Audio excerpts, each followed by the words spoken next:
Hello everyone, welcome to this video. Today I'll be going over a game that I played against my 1Q student. Let's go into it. So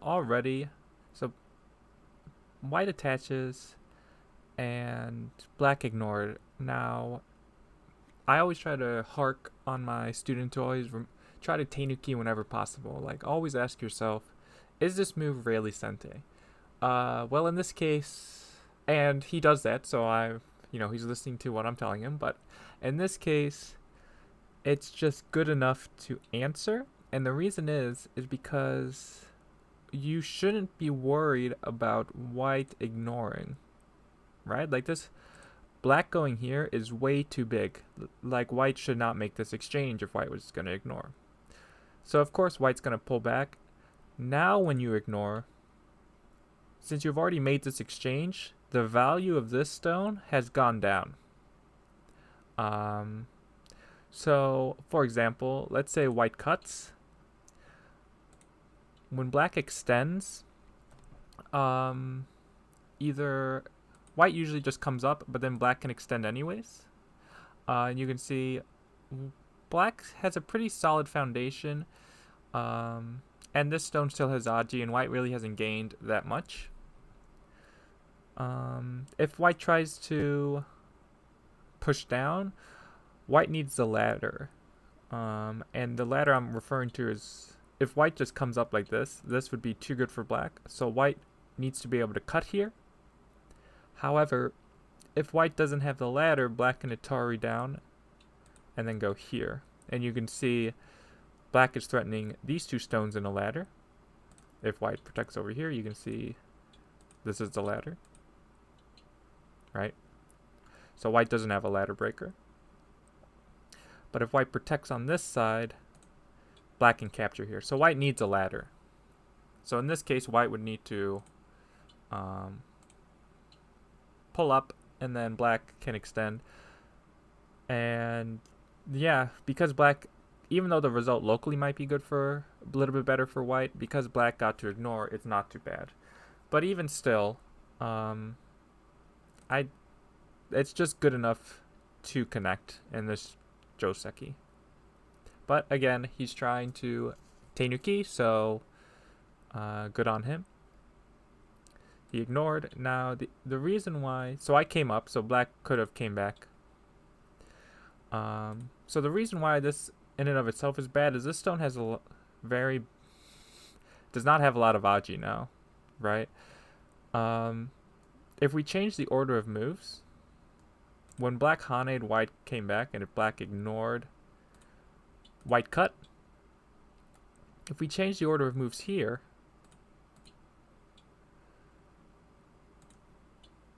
it's as if white would go here, right? And then black could extend, and then we'd get that.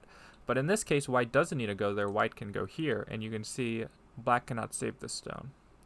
So this result is much better for white.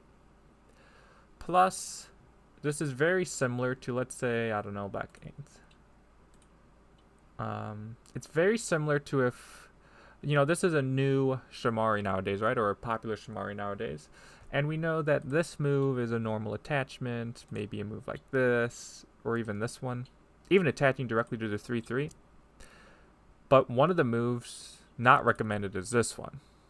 And notice when white goes here, it's the same result in the game. So, yeah. Bottom line, ignoring here is bad. Ignoring here is okay, or it's playable. But just answering is the best. Black shouldn't be so caught up in white getting a Shamari here if that's what white does. Because this, if white finishes it, you can see the top is going to be very uninteresting for white, because that's where all of white stones are.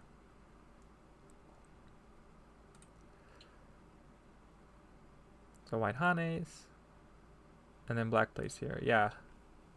This move would be a lot nicer if black had a more solid foundation on the upper right.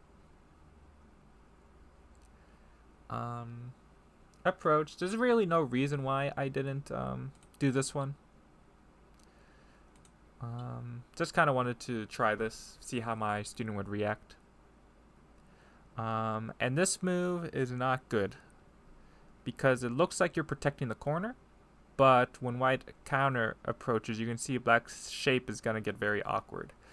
So black needs to just extend back somehow, probably with this one. Next, if white goes elsewhere, then this is a big move, but only after you get the extension do you play this. Because after this, when white approaches, you can, and black just came down. Like black, let's say white had gone here. It's as if black would like extend that far, right? Like that's the most black got in the game extending, right? Black, even though black would like to go this far. So, in this case, I think black really wants to not just take the corner. Black should want to try to fight. Because this extension here is very wide, right? So if something like this happens, you can see if white protects the left side, black can attack the right side. And this stone's actually in a pretty good spot.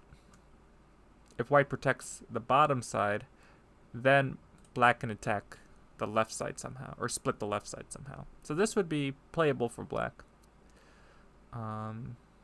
Yeah, so black needs to think to attack here as opposed to take the corner, because there's nothing to be afraid of, right? There's nothing to be afraid of with this fight. So if you have not seen this move before, this move might come as a surprise, but this is actually a normal move nowadays, thanks to AIs, of course. That this is just one of the approach moves that they give with this large knight's enclosure. Now, strangely enough, in this game, we actually don't play here for a while. So I'll get into the variations there. Yeah, black ignores here. Black cuts. It's hard to say timing-wise what to do here. I might say it's a little early, because I don't know if I want to play on the left side or the upper side, or the right side or the upper side. And then black pincers here. So this move is not good because black is only going after one singular white stone, which is way too small. Black should want to try to invite white to make the stone live, right? So let's say, I don't know, white just plays passively. And then maybe here. We can see if white tries to make this live, look, now white has added a stone. Therefore, white is going to have a harder time giving it up. Plus, I'm going to naturally build territory this way. But when you play so tightly like this, white doesn't care. You've already spent one stone here. You've already spent a stone here to get a smaller corner. And now you're trying to capture just this one stone. What is that like? Not even 10 points? Okay. I'll just ask if that's what you really want. And apparently it is. Black just caps. So yeah, black is spending all these stones to capture one stone. So this is very inefficient.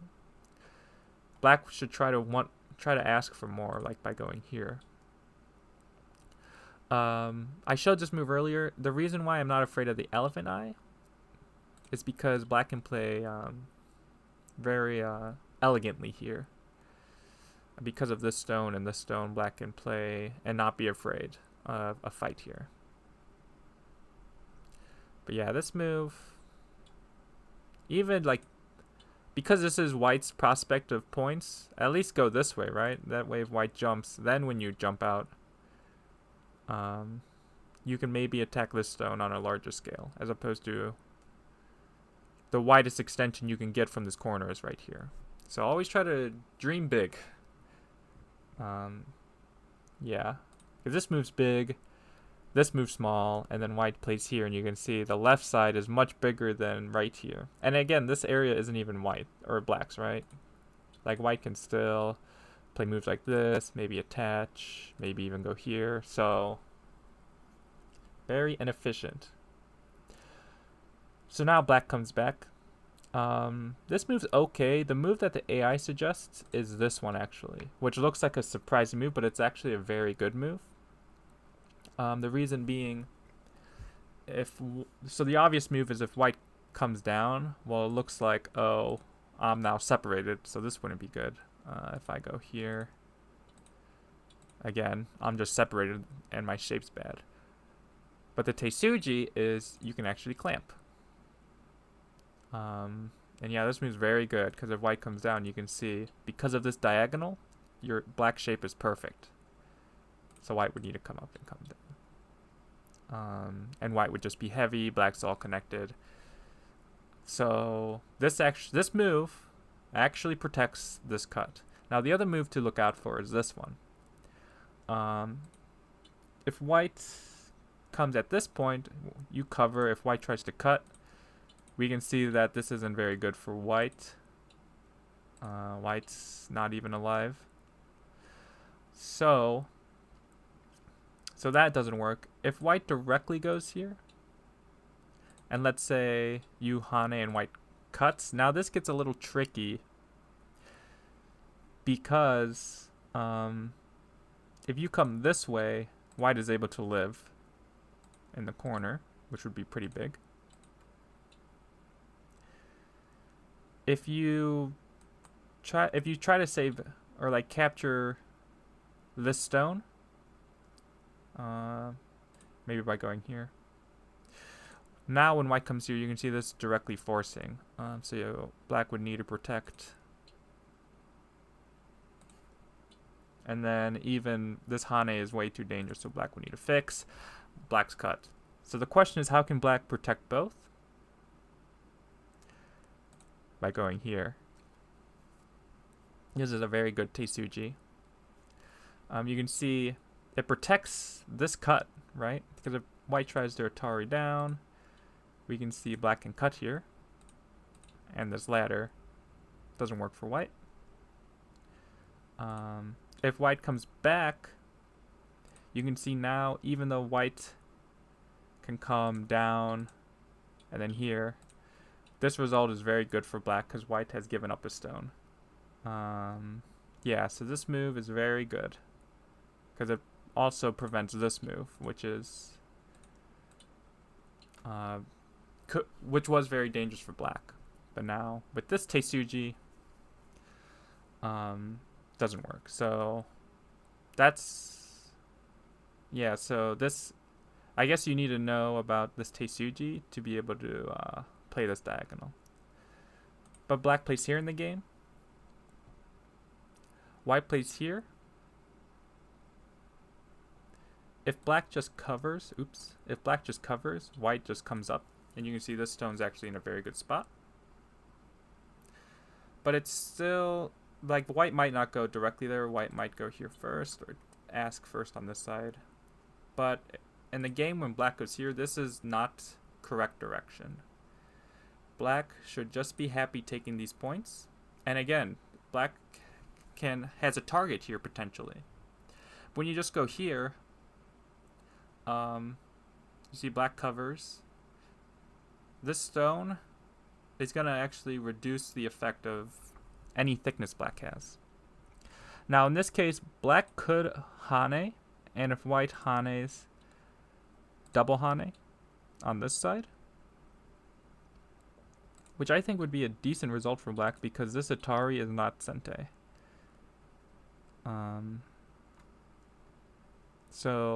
But if white ignores, black can actually play a Ko here, which would be pretty big. So, or if white takes the outside, we can see black's corner is actually pretty nice, and white's still not alive. Right? But what happens in the game is black, one, doesn't do that, but does something probably worse, is that black now switches to the corner, which allows me to Hane here, which is a humongous move. And not only that, is now that white has come out and has good shape, black then Hanes here, which is way too small. So black could have gotten a much bigger corner, or gotten a thick outside, but instead black got neither. So not good direction of play for black. Black needed to think about the Hane and then double Hane. This is definitely a good result for black. This is too soft.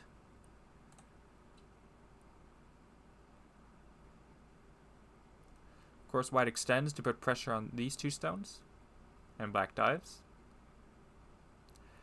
And then white goes here. This move's probably a little bit slow, but it is definitely this last side of the board that's the biggest. So I think it's right direction. I think white should be a little more aggressive, though. Definitely a little passive here. And now black jumps in. Yeah, the game is already falling quickly out of black's hands. So I understand black going here, but let's look at the result black gets.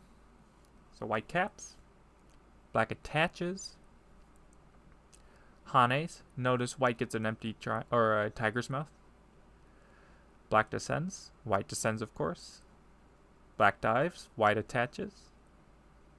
Hane, extend back, connect, diagonal, push, block, Atari, knight's move, shoulder hit, connect, push, and then push again, Hane, and connect. So I'll go back through that sequence, but I just wanted to show you the end result. So a lot of Q players will look at this and say, whoa, black took out all of white's left side. This is amazing. And not only that, but black has 7 points there. Right? So is this result good for black or white? So this result is clearly good for white, because you have to think of the ripple effect. Is that even though black took out this side, these white stones here have a huge effect on the rest of the board, which is what's important. Because directly for one, well, it's a little bit later, but white gets this 3-3 later and takes out the entire corner. Whereas before this invasion happened, notice that wasn't a possibility, right? So black actually loses points in the corner and gives white immense thickness and potential territory on the outside. So whenever you invade, you always have to think of the ripple effect. That even though locally I might be able to live, what is it going to have on the effect on the rest of the board? And that's what you have to think about. So would I have invaded as black? It's hard to say. I don't think that's the spot I would have chosen. Because again, white got very thick. So I want to try to play in a way that won't let me get sealed in completely. So I would maybe start here. And this is a very common invasion tactic that I have shown before, and that actually in other reviews with my student. So he should know about this attachment. So when you have a stone here, and your opponent has a one-space jump here, you can play this attachment. So the point of it is to try to not get sealed in.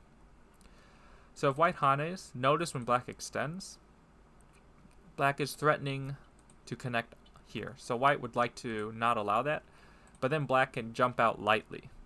And you can see now black can't be sealed in. Sure, white might be able to cut here, but this is actually a very good sacrifice for black, especially after getting this dive. And even if white goes here, we can see when black turns, again, white's not alive. And black hasn't lost too much in the corner. So this would be great for black. If white connects solidly, black can still just jump out lightly or even attach. If white descends, very similarly, black just jumps out or comes out somehow. If white hanes here, black can double hane. And again, very similarly, we can see something like this. Very similarly, black can get out and doesn't lose too much in the corner. And this is Sabaki. This is what Sabaki is. You can see black is not getting too invested with any of his stones. He's not trying to get sealed in. So yeah, and then if white Ataris, and then maybe goes here. Again, just jump out. This result wouldn't be too bad for black. But you can see in the game when black goes here and white just caps, now black's definitely going to get sealed in. Because there's no, after this move, there's no real Sabaki techniques. Because white's shape is just too good. But yeah, even just peep, right? Or attach. Don't do anything too obvious, right? Like, of course white's going to cap here. Yeah. And so basically this sequence is forced. I think after this move, actually, I think I could do this now. But it's hard to say. Because I did it now. Letting black go here. If I just, answer here, you can see when black maybe goes here. You can see that actually white stones here are kind of floating. They don't really have a good eye space or shape or that light. Plus black can still live in the corner. But I can actually just go here still and just keep black disconnected. Even though black can go here, which is a nice move. It's a good Teisuji. If white goes here, you can see that black can actually come through and connect. So white would need to connect here. Then black can come down. But you can see that this results, even though black captures these two stones, now black's actually not doing so well in the corner. Black might be dead, and even if black can live, it's going to be very painful now. So yeah, I think black answering is just good enough. White connects, and then black needs all these exchanges to live. And again, this exchange is what makes the corner go away. And all these exchanges just give white just a ton of thickness. I forgot to mention that the point of this exchange is that if I just connect and black now hanes, when I cut, black can cover here. And it's not super clear. And if anything, I would need to live small, and then black could still live here. So that's why I make this exchange. Notice now when black cuts, because I already have this stone, black cannot cleanly seal me in. So that's the point of this exchange. It's an exchange you want to look for when you have these two stones with this approach move. It's like the follow-up for the Shusaku diagonal, which is what this is called. Oops. Okay, but let's keep going. Covers. This move is okay. The issue with this move is it actually doesn't protect against this weakness. So I think it's better for black just to go here. Yeah. So yeah, this is a much better move, I think, or even just coming down like this. Or just coming up like this. If this move does not protect here, so this move doesn't actually help black.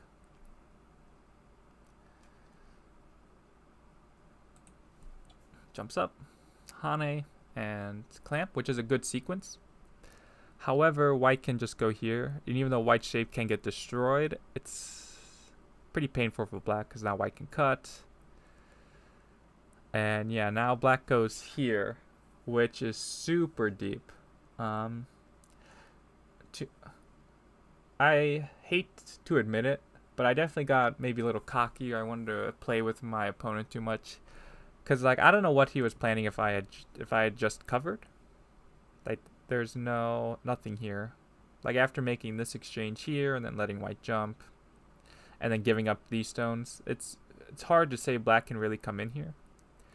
Now I understand that he feels he's behind, which I agree, so he needs to make something happen. But like if I had just gone here, it's like an easy win. Whereas cutting here while of course it's a big move and it probably still leads white to a victory, it's still letting black the option of coming out is pretty big.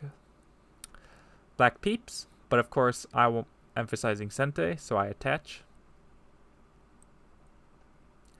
Now black, my student needs to learn to, like, I always emphasize sente, but when he goes here, notice I can actually still kill black.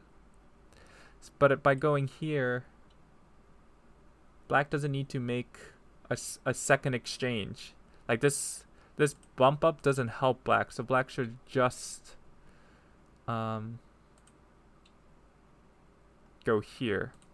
The reason why is that when white ignores, and let's say black comes back, when white hanes, black can actually just cover. So black can cover here, whereas when black comes up, you can see that black cannot cover here, which makes a huge difference in the life and death of this group. So this exchange actually does not help black at all. Black should just pull back.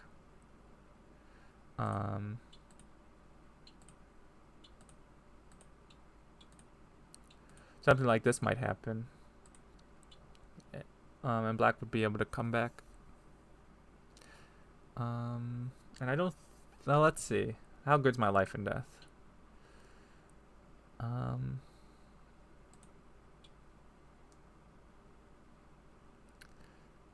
Yeah, black looks like black's alive.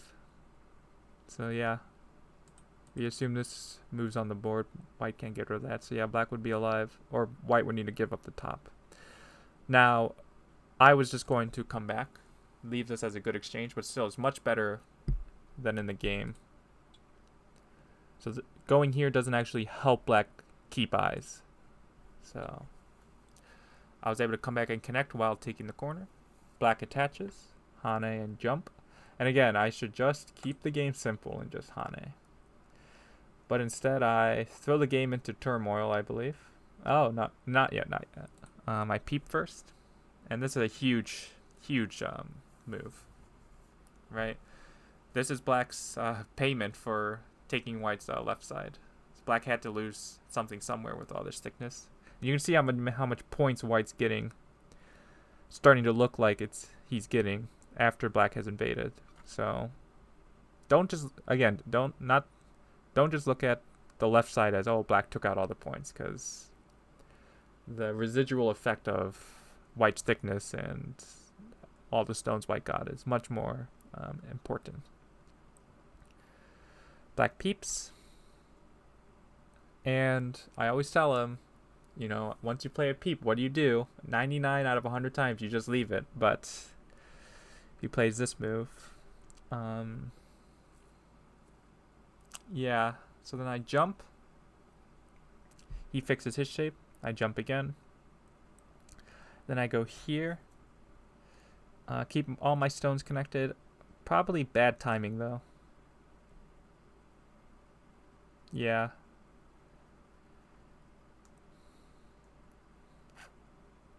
I'd rather do it now. Or just leave this and just come back to here. Because black cannot seal white in. And even if black can seal white in, white can live on the bottom anytime. So, but once I play these moves,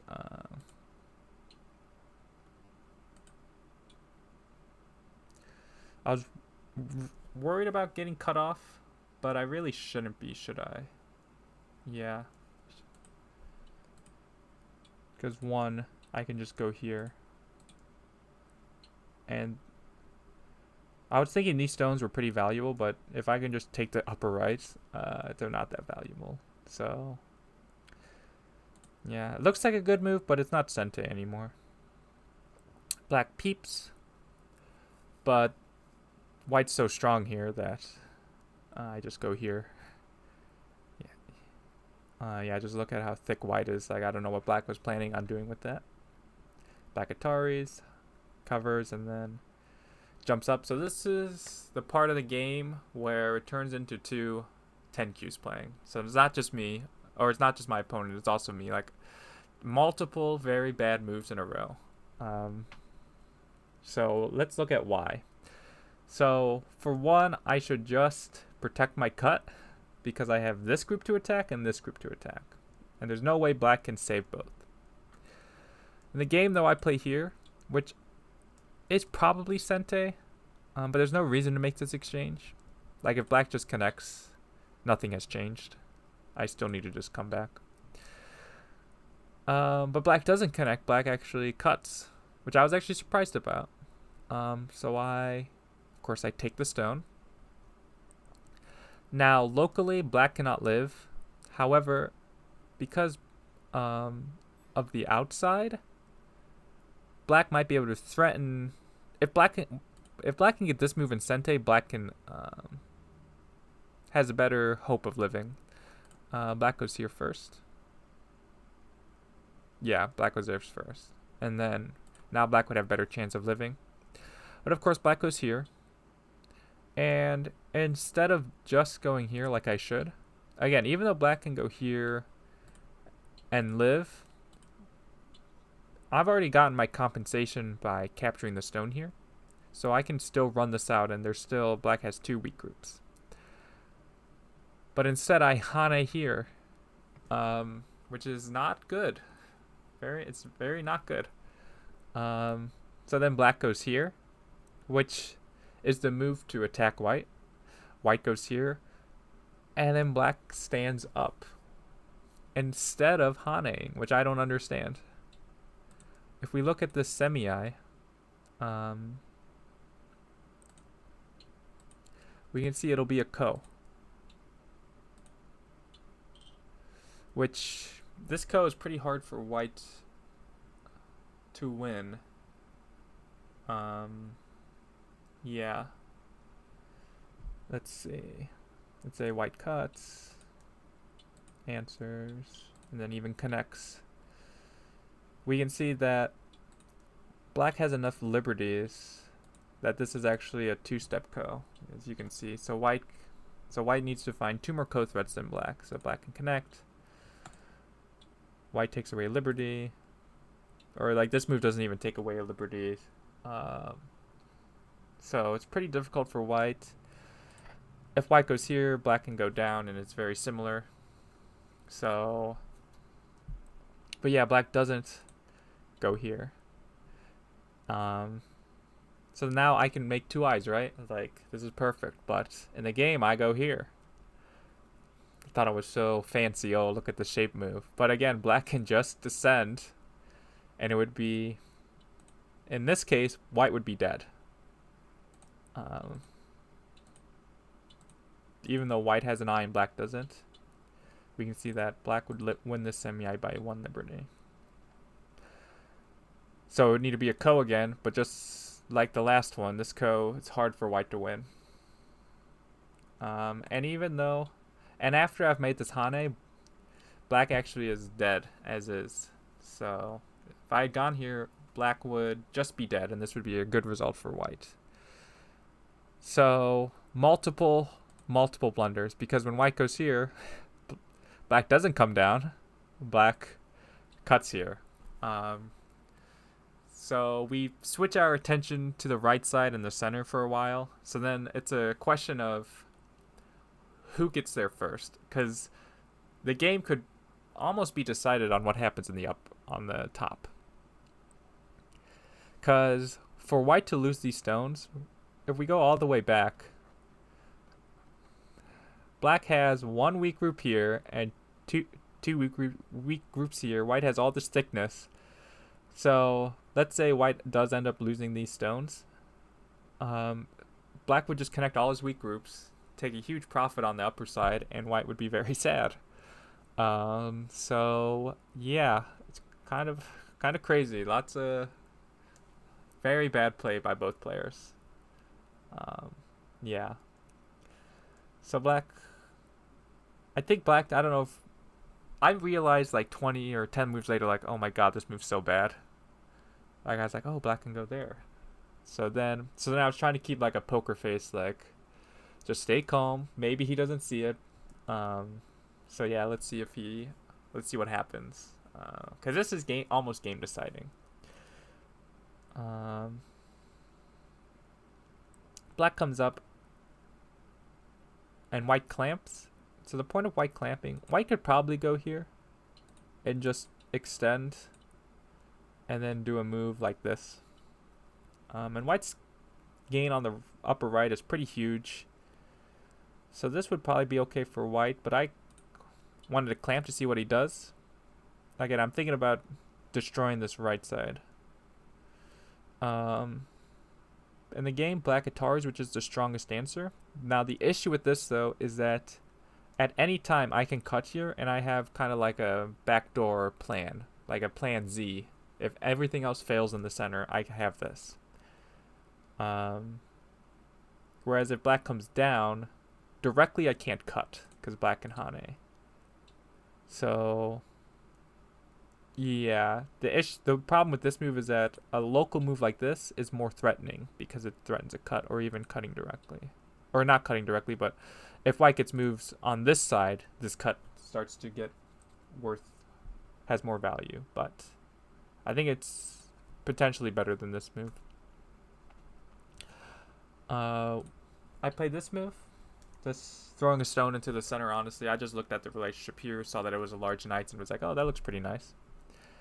And then black connects here. This move is very bad because one, it still doesn't protect this cut. And two, it doesn't put any pressure on these stones. Like if black wants to do anything, black should Hane or connect or even take the ko. But black does the weakest response. I don't know why he chose this one. I'm actually curious. I'm gonna ask him next time I see him, or after he watches this video maybe. But yeah. So I just jump. Black tries to seal me in. So now white needs to try to live on the inside. Attach. Come down.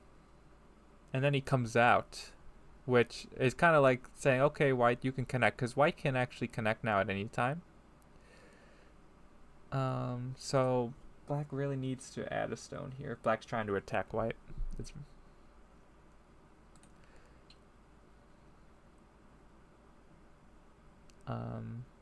Come out, extending. Now you'll see black is actually setting up an attack on the bottom, but you'll see what happens. But black had wishful thinking almost, because white can go here or live at any time. So, and I actually started realizing this, and this is kind of like the psychological part of Go, is that I knew that he was trying to attack this more than attack these. Otherwise, he would try to be more aggressive, right? He would try to attack more aggressively. Now I'm all connected, right? Like black could clamp or even play here. I think clamp's better, but this move is very important in terms of eyes, in terms of connection. So this move's very good. For some reason, black doesn't go here though. Like this move is huge because it threatens to cut white while destroying white's eye shape in the center. But black goes here. So of course now I block, and at this point I'm thinking, okay, I'm feeling pretty good about this game. So black connects. Bamboo joint. Black pushes through, which doesn't really help black at all. Black should just play this way if black wants to try to take out this eye here, because you'll see after going here, connecting an eye connect, this is actually threatening to cut here. So if black plays elsewhere, when white cuts, we can see that it's gonna be a ko most likely, but the ko is gonna be very hard for black to win. Yeah, black can't even go there, so black needs to go here. And then, yeah, this ko would be very difficult for black to win. And it's for the life of this entire corner. So of course black needs to protect. So now I believe I cut first. Yep. And then I finally come back to live. But even though I come back to live, I could have just killed this outright. But if we do a terroir analysis, it's as if, let's say I played this move earlier, and then I came back and played this move. So even though I could come back and live, I lost a point here, and I lost a move while we have this fight going on. So definitely not great. Like, yeah, I definitely don't need it. I did not need this move. This was definitely too show-offy. Like, in an ideal world, I could just go here and capture this center, right? But yeah, I had to come back eventually. So now black turns, and then I cut to make sure I'm alive. Now black cuts or pushes here. Now I just connect and black connects. I should just cut once. There's no reason not to. Because now if black tries to kill, I can actually just capture these stones. Whereas in the game, when I just connect and black connects, now that he's all connected, he has less of a worry in the center. Which again, in Go anything can happen, so just by having that option later of having black cut off in the center could mean a lot, right? Like black needs to go here, and yeah. Now I could maybe potentially actually attack these later. But I just connect, black connects, and then I come down. So now the question is, what is the life and death of this group? So I'll give you a second to look at it, because I was spending a long time reading, because I wouldn't have played like this move or maybe even this move like I wouldn't have been so lackadaisical with this bottom group if I knew I couldn't live. So let's see. So black plays a good starting move. So let's see if your reading is can white live. Right, let's see if your reading can read it. So play here. When black goes here, block there. And you can see if black, yeah, let's see, just a couple. Yeah, that's when the game ends actually. He resigns here. But just to look at this really quick, if black goes here to take out this eye, I can go here. And I have an eye here and an eye here. If black plays here to try to force me to go here, I can actually Atari this way. And you can see when I Atari, these two spots are me eye. So white's alive. So at this point, black went here. And then this is when the game ended. Black resigned. But yeah, pretty mind-boggling game with fighting. I always hark on my student about fighting, but clearly I need to work on my fighting as well. Yeah, that's really some really bad moves on the upper side by both players. A questionable invasion by black on the left side, and a questionable Tenuki on black's fourth move as well. Lots of questionable moves by black that I can understand what he's trying. Like everything made sense, but in terms of strategy wise, and the grand scheme of things, they were not good moves. But yeah, this game also definitely showed me that I need some work as well, because I was definitely trying to toy with my opponent too much and not. I thought I was reading, but I was clearly making a lot of mistakes. But yeah, if you have any questions about this game, please let me know, and I'll see you in the next one.